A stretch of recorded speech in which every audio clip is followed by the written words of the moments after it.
കർത്താവായ യേശു ക്രിസ്തുവിൻ്റെ നാമത്തിൽ സ്നേഹവന്ദനം. വീണ്ടും ഒരു നോമ്പിൻ്റെ നാളുകളിലേക്ക് നാം കടന്നു വന്നിരിക്കുകയാണല്ലോ. CSI സഭയെ സംബന്ധിച്ചിടത്തോളം 40 ദിവസത്തെ നോമ്പാണല്ലോ നാം ആചരിക്കപ്പെടുന്നത്. ഈ 2026 നോമ്പിലെ ദൈവവചനവുമായി നിങ്ങളോടൊപ്പം പങ്കുവയ്ക്കുവാൻ ലഭിച്ച അവസരത്തെ ഓർത്ത് ദൈവത്തിന് സ്തോത്രം ചെയ്യുന്നു. നോമ്പ് എന്നത് അറിയണമെങ്കിൽ ക്രിസ്തുവിൻ്റെ നോമ്പ് അറിയുക എന്നതാണ്. ക്രിസ്തുവിൻ്റെ നോമ്പ് എന്നത് ദൈവഹിതം അറിയുന്ന അനുഭവം കൂടിയാണ്. ക്രിസ്തു തൻ്റെ ജീവിതത്തിലൂടെ ദൈവഹിതം നിറവേറ്റിയതുപോലെ ഈ നോമ്പിൻ്റെ നാളുകളിൽ ദൈവവചനത്തോട് ചേർന്ന് ജീവിക്കുവാനും നമ്മുടെ ജീവിതങ്ങളെ ദൈവവുമായിട്ടുള്ള ബന്ധത്തിൽ മുന്നോട്ട് കൊണ്ടുപോകാൻ സഹായിക്കട്ടെ എന്ന് പ്രാരംഭമായിട്ട് പ്രാർത്ഥിക്കുന്നു.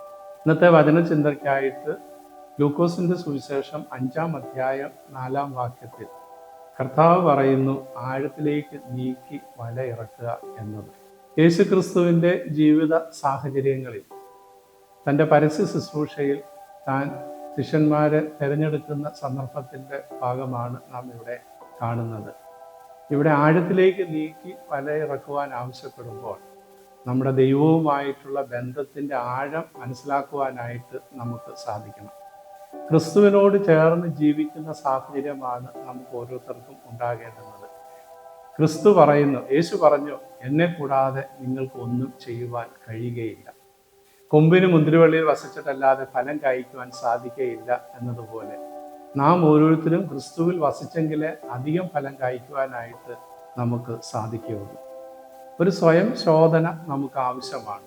നമ്മുടെ ജീവിത സാഹചര്യങ്ങളിൽ ക്രിസ്തുവുമായിട്ടുള്ള ബന്ധം എപ്രകാരമെന്ന് നാം ചിന്തിക്കേണ്ടതാണ്. രണ്ടാമത് എനിക്ക് പറയാനുള്ളത് ബന്ധങ്ങളുടെ ആഴം കൂട്ടുക എന്നതാണ്. നമ്മുടെ ജീവിത സാഹചര്യങ്ങളിൽ ഇന്ന് വളരെയധികം സാമൂഹ്യ മാധ്യമങ്ങളിലൂടെ സുഹൃത്ത് ബന്ധങ്ങളും മറ്റു ബന്ധങ്ങളും വളരെ കൂടുന്ന ഒരു സാഹചര്യത്തിലാണ് ഇന്നത്തെ സമൂഹം ആയിരിക്കുന്നത്.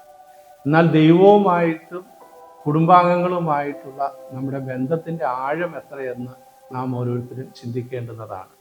ഇവിടെ ദൈവവചനത്തിലേക്ക് നാം നോക്കുമ്പോൾ ദൈവവുമായിട്ടുള്ള ബന്ധത്തിൻ്റെ ആഴം കൂട്ടുവാൻ നമുക്ക് സാധിക്കണം. കുടുംബ ബന്ധങ്ങളുടെ ആഴങ്ങൾ കൂട്ടുന്നവന് മാത്രമേ ദൈവവുമായിട്ടുള്ള ബന്ധം കൂട്ടുവാനായിട്ട് സാധിക്കത്തുള്ളൂ. മൂന്നാമത് എനിക്ക് സൂചിപ്പിക്കാനുള്ളത് ദൈവിക ജ്ഞാനത്തിൻ്റെ ആഴം വർദ്ധിപ്പിക്കുക എന്നതാണ്. ഇന്ന് ദൈവവചന പഠനത്തിനും ദൈവവചന കേൾവിക്കും സമയം കണ്ടെത്തുവാനായിട്ട് ആൾക്കാർ ശ്രമിക്കാറില്ല. മറ്റു പല കാര്യങ്ങൾക്ക് വേണ്ടി സമയമുണ്ടെങ്കിലും ദൈവത്തെ ആരാധിക്കുവാനോ വചനം വായിക്കുവാനോ പ്രാർത്ഥിക്കുവാനോ സമയം കണ്ടെത്താത്ത ഒരു സാഹചര്യത്തിലാണ് നാം ഇന്ന് ആയിരിക്കുന്നത്.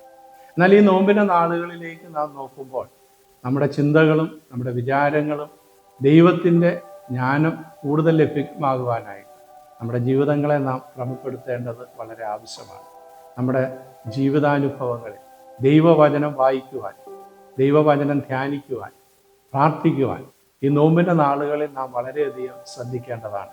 ലൂക്കോസിൻ്റെ സുവിശേഷത്തിൽ ശീമോനോട് പറയുന്ന പോലെ ആഴത്തിലേക്ക് വല ഇറക്കുവാൻ കർത്താവ് സൂചിപ്പിച്ചപ്പോൾ നമ്മുടെ ജീവിതാനുഭവങ്ങളിൽ ക്രിസ്തുവുമായിട്ടുള്ള ബന്ധത്തിൻ്റെ ആഴം വർദ്ധിപ്പിക്കുവാനായിട്ട്, പരസ്പര സ്നേഹത്തിൻ്റെ ആഴം വർദ്ധിപ്പിക്കുവാനായിട്ട്, ദൈവിക പരിജ്ഞാനത്തിൻ്റെ ആഴം വർദ്ധിപ്പിക്കുവാനായിട്ട് നമുക്ക് ഈ ദിവസം ശ്രമിക്കാം.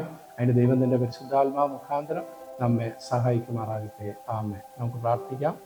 കാരുണ്യവാനായ ദൈവമേ, സ്വർഗ്ഗീയ പിതാവേ, ഈ നോമ്പിൻ്റെ നാളുകളിൽ ഞങ്ങളായിരിക്കുമ്പോൾ ദൈവവചനത്തോട് ചേർന്ന് ജീവിക്കാൻ അവിടെ ഞങ്ങളെ സഹായിക്കണമേ. വചനത്തിലെ ആഴങ്ങളെ മനസ്സിലാക്കി ജീവിതങ്ങളെ ദൈവരാജ്യ മൂല്യങ്ങൾക്ക് വേണ്ടി ഉയർത്തിപ്പിടിപ്പാൻ അവിടെ ഞങ്ങളെ ഓരോരുത്തരെയും ഇടയാക്കണമെന്ന് മശീഹ മൂലയുടെ പ്രാർത്ഥന കേൾക്കണമേ. ആമേൻ.